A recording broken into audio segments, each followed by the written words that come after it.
Haleluya, haleluya. Tuhan Yesus mengasihimu. Saya yakin dan percaya orang yang mencari kerajaan Allah dan kebenarannya pasti dimerdekakan. Dan orang yang menjadi murid Tuhan Yesus akan datang di channel Pendeta Raymond Mantik.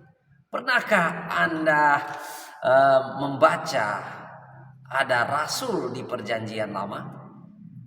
Pernahkah Anda melihat ada rasul di perjanjian lama? Kenapa tidak ada rasul di perjanjian lama? Di konten kali ini kita akan coba mendalami kenapa tidak ada rasul di perjanjian lama. Haleluya. Oleh karena itu, sebelumnya subscribe channel Pendeta Raymond Mantik, like, share kepada teman-teman yang lain agar semakin berdampak dan semakin memberkati banyak orang, dan bunyikan lonceng notifikasi agar saudara menjadi orang yang pertama menerima konten-konten terbaru terbaik dari channel Pendeta Raymond Mantik. Nah, ini dia, barangkali kita sebagai orang Kristen, apalagi kalau kita jarang membaca Alkitab, kita pasti tidak mengetahui dan tidak pernah bertanya kenapa di perjanjian lama tidak ada rasul. Kalau kita melihat di perjanjian lama, kita akan berjumpa dengan nabi, imam, raja, ya. Jadi nabi, imam, raja kita sering menjumpai di dalam perjanjian lama atau kitab Taurat, kitab nabi-nabi, kitab Mazmur, ya, kitab Sabur. Nah, kenapa di perjanjian lama tidak ada rasul, sedangkan di perjanjian baru Yesus punya banyak rasul, ya.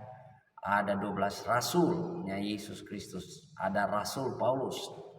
Nah, kita akan coba mendalami lebih dalam. Saksikan konten ini sampai tuntas. Haleluya. Nah, ternyata saudara-saudara, di zaman perjanjian lama memang tidak ada kata rasul atau tidak ada rasul di sana, karena kata rasul atau apostolos, ya, yang dalam bahasa Yunaninya apostolos, ini memang hanya ada di perjanjian baru, karena ini merupakan bahasa pemerintahan kekaisaran Romawi. Jadi latar belakang sejarahnya kata rasul ini bukan asli dari milik orang Kristen, tapi ini merupakan kata yang digunakan oleh pemerintahan Romawi. Dan kita tahu bersama-sama Yesus adalah firman yang menjadi manusia di zaman kekaisaran Romawi, di mana Roma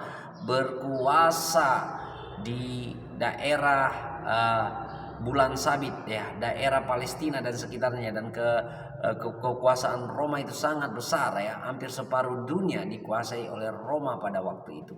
Dan kata apostolos ini merupakan istilah pemerintahan kekaisaran Roma, dan kata apostolos ini yang artinya messenger atau utusan. Jadi rasul itu utusan. Nah, Roma menaklukkan banyak tempat, banyak kota, banyak daerah. Dan sebelum Roma menaklukkan banyak tempat, banyak kota, banyak daerah,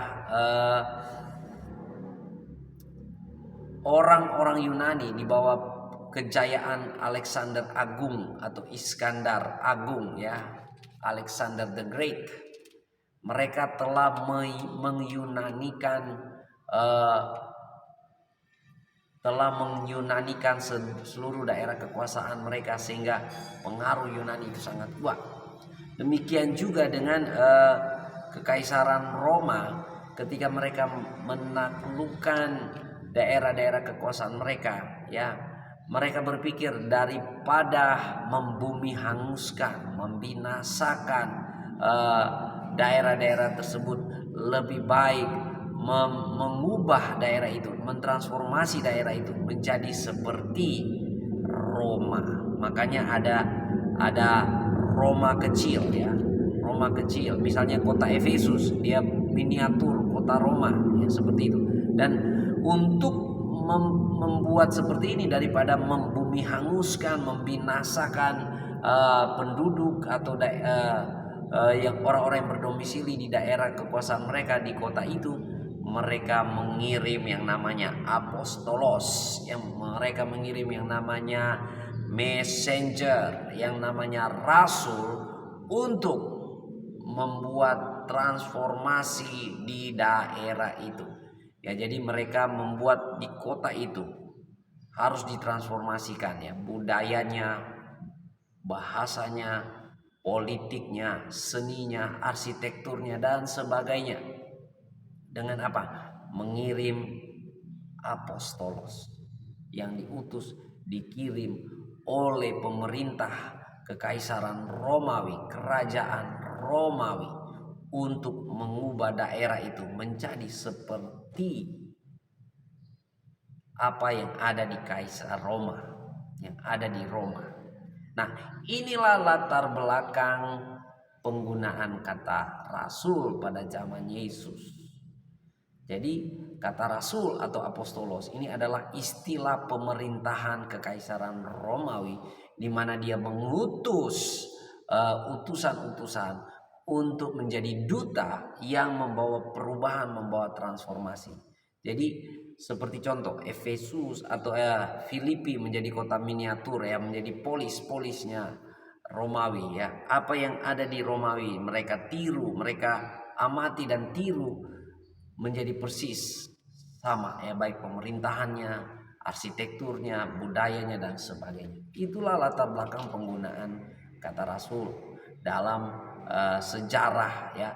Jadi di dalam perjanjian lama memang kita tidak dapat menemukan kata rasul di sana, karena kata rasul ini pertama kali digunakan oleh pemerintahan Roma, ya, jauh sebelum Yesus lahir. Ya, sebelum Yesus lahir sudah digunakan istilah-istilah ini. Nah, kalau kita mengaplikasikannya dengan rasul-rasulnya Yesus, ingat Yesus juga disebut rasul. Yesus disebut rasul di dalam kitab Ibrani, ya. Dia rasul agung kita. Dan kalau kita melihat penggunaan kata rasul, bahwa kata rasul atau apostolos ini adalah istilah pemerintahan, nah, tidak heran kenapa Yesus menggunakannya, karena Yesus tidak membawa agama. Yesus membawa pemerintahan kerajaan sorga ke bumi ini. Makanya Yesus berkata, bertobatlah, kerajaan Allah sudah dekat. Artinya sudah ada di dalam dan melalui Yesus Kristus. Dan Yesus sebagai rasul, dan Yesus juga punya rasul-rasul, itu diutus untuk membawa transformasi, ya. Jadi kerajaan yang ada di dunia ini yang dipengaruhi oleh kerajaan kegelapan harus diubah dengan kerajaan terang, yaitu kerajaan Allah. Sehingga ada rasul-rasul ini, ya, yang mengajarkan bahwa setiap orang harus melihat kepada Yesus, percaya kepada Yesus, karena dia adalah terang dunia, dia raja di atas segala raja. Jadi kerajaan Allah datang mentransformasikan dunia yang sudah dikuasai oleh kerajaan kegelapan.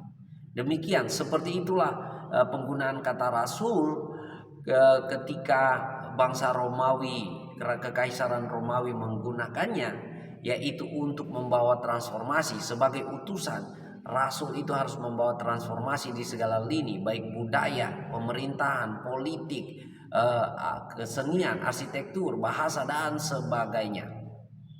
Begitulah kata rasul itu digunakan berasal. Jadi di abad pertama, ya, bahkan sebelum kelahiran Yesus, kata rasul itu atau apostolos itu merupakan istilah pemerintahan kekaisaran Romawi, dan ini dipakai oleh Yesus dan dipakai oleh orang-orang Kristen abad pertama untuk sebagai orang Kristen, sebagai rasul-rasul untuk membawa transformasi kerajaan surga di dunia yang gelap ini.